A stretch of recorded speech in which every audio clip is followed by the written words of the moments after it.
Nithari case आपके पास कैसे आया, क्या एक्सपीरियंस था वो?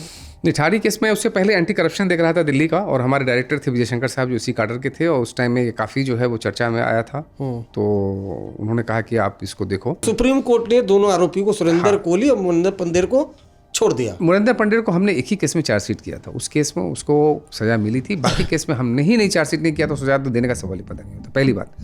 दूसरी बात ये है कि सुरेंद्र कोहली को ना हमने न सिर्फ चार्जशीट किया था, सभी कोर्टों ने सज़ा दी थी। सुप्रीम कोर्ट ने भी सज़ा को बहाल रखा और फांसी का के लिए जल्लाद तक आ चुका था उसका, तब जाके एक पिटीशन फाइल की गई कि अभी फांसी को रोक दिया जाए।